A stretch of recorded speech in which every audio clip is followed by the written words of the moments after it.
Hello, Man of Truth in Utah. It's 1/11/11, January 11, 2011. And I'm watching the end of the sunset here in Utah. A lot of snow outside. A lot of things on my mind. Mostly I've been thinking about the bond market and, of course, the price of gold and the U.S. economy. I remember back in undergraduate school, they called economics the dismal science. And it seemed like it would get kind of boring, and there were two schools of thought generally I remember a long time ago, monetarist and Keynesian. And, pretty much the dominant view was Keynesian economics, that you could stimulate the economy during recessions, depressions, and then tighten when things got out of control. And then you'd have nirvana and a nice, steady economy, which pretty much comes down to your way of life. Economics is pretty much how you live, standard of living, etc. Well, to me it is the sunset of the U.S. economy. The bottom line is there's a tremendous amount of debt that is built up in the system. There's national debt, there's state debt, there's municipal debt, there's personal debt, corporate debt, etc. And go back to accounting, when the value of an asset is less than the amount owed on that asset, then it leads to foreclosure or repossession, etc., etc., etc. And that's happened to millions of Americans and a lot of people all around the world. And I believe that this year, 2011, it will continue to happen, especially in real estate. And it's a sad thing because when people lose their homes, it can destroy families, it destroys lives, and people thought they were building the American dream, and all of a sudden the value of their house goes down, down, down, and then the term underwater when the mortgage is more than it's worth. Some people keep paying to try to save their credit, and then some people just throw in the towel and go rent or live somewhere else or use a government bailout program or whatever. But this massive debt is a big reason why the United States is going under. The military budget is huge, the interest rate budget is huge, the transfer payments for welfare, Social Security, etc. is huge. And these things get kind of intermingled and tied in, and it's kind of hard to separate and figure out. But it is kind of sad that supposedly peacetime here in the United States. And a lot of us from my generation, we haven't experienced a war. Vietnam seems like the last one. I remember Vietnam, and then I guess I was too old to be.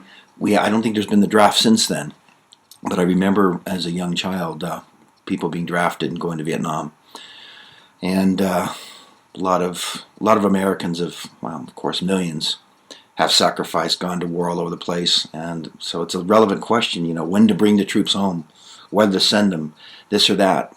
But financially, it's cost trillions of dollars to keep these wars going on all around the world. And the United States is out of money. It's out of funds. California's, where I'm from, is out of money, is out of funds. Municipalities in California are out of funds. And this massive debt load is finally coming home to roost. And it's going to affect the rest of the history of the United States of America. I know there's talk that we're coming out of this, but there was an excellent article in the New York Times, I just read it today, about three people in their 20s. And in a 45-minute period, they just spent $7.8 billion of Federal Reserve money.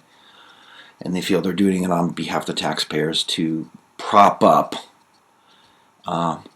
treasury prices and bond prices, which supposedly will get us out of this economic downturn. It's artificial stimulus. It's not going to take us out of this economic downturn. So there's going to be a second phase to all this. They call it a double dip. Yeah, it's going to be a major, major, major, major double dip. Right now, It's smoke and mirrors that's propping things up, and you can study all kinds of different things. The price of gold, the price of 30-year, the price of 10-year. I was reading where Alan Greenspan gets up every morning. What's going on with the 10-year? Well, the 10-year's been moving. But essentially, I don't know, I think it's kind of sad that you have to be like a finance fanatic, which in some ways I consider myself to be.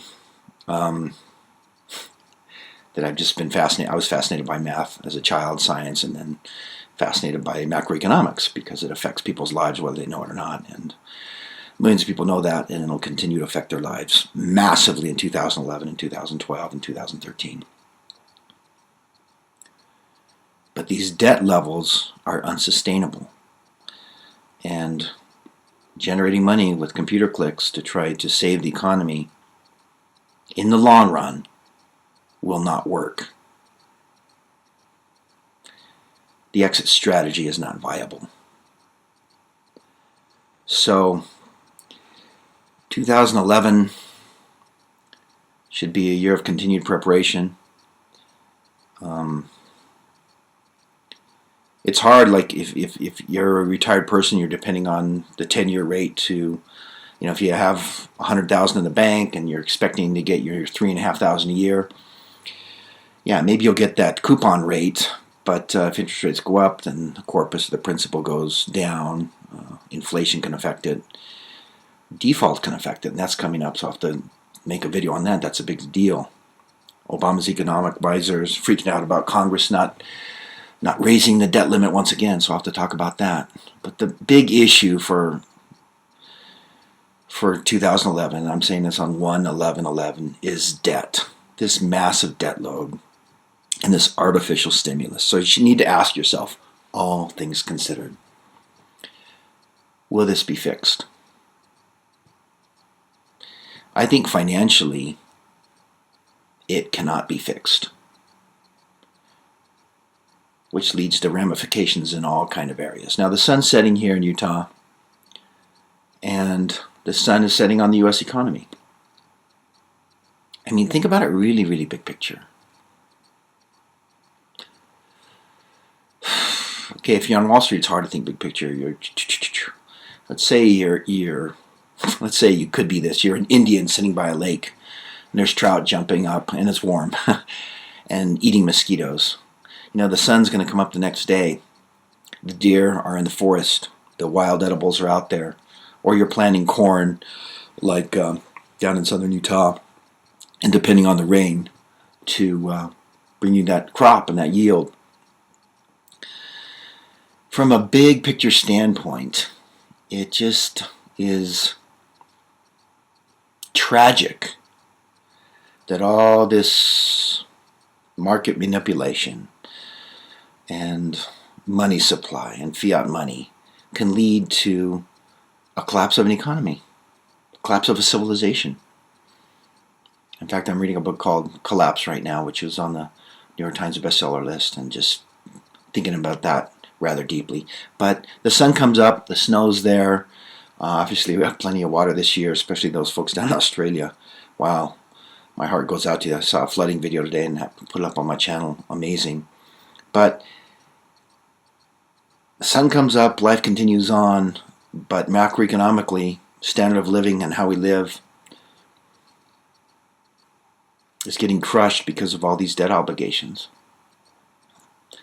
and all this regulation and everything. So it's a sad deal. It's a sad deal. And just logically, I think it's logical to think, if the system does collapse, which I think is inevitable, highly probable, inevitable, it's just a question of when. Doesn't it seem if the sun's still coming up and there's still rain and snow and water and earth and everything, that you should still be able to live and prosper? Think about that. Just think if you were on an island and you were completely divorced from central banks, economies, and taxation, all that, and you lived on an island. You wouldn't know, wouldn't really affect you, unless something horrible happened, like somebody dropped a nuclear bomb and the fallout came and got you. But if you were on your own island or you had a place where you were truly free, you wouldn't notice what was going on back in New York City, or what the 10-year rate was, 30-year rate, what the tax rate was, regulations. If you thought it's going to be good if I drink coconut water, you could drink coconut water. There wouldn't be a regulation that you had to pasteurize it and burn it before you drank it. So I think in 2011, it would be wise to think about the big picture, to meditate, pray, relax, and enjoy nature, and think about, if you lived on an island, obviously with other people, because that's how society exists. What would you do? How would it work out? Would you start a bank? Would you make gold the currency, or coconuts, or salt? There's been all kinds of currencies through time. The original currency in the United States was gold and silver. And now we've got, a fiat currency. What would be life like if the economics changed drastically? We're going through massive economic change, and we'll see tremendous amount of change in this year and 2012. But as long as the sun's still coming up and there's still rain and snow, it seems logical that a person should be able to not only survive but prosper and have a good life. So I think that is going to be a good focus. Survival and prosper, no matter what. Whether you've got 10,000 a year coming in, or 100,000 a year coming in, or even if you get unemployed. And that's why in a previous video I mentioned helping other people. That's going to be critical in a matter of life and death in the coming 24 to 36 months. Be kind to your fellow man. The parable of the Good Samaritan. We should all keep that in mind. May God bless us all as we go through this turbulent times, and we should get back to nature. Get back to nature. Well, rock on, everybody.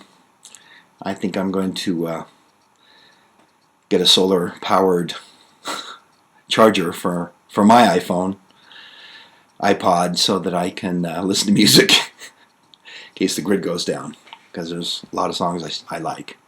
I think it's good to prepare to be independent living. Some people call it green living, independent living, off-the-grid living. It's logical. It's a great thing to do. Have a great year. Get in shape, and I'll record more about the machinations of the financial markets, but I depend more on the sun coming up the next day than on 3 20-year-olds or people in their 20s pushing buttons in New York City to sustain this economy.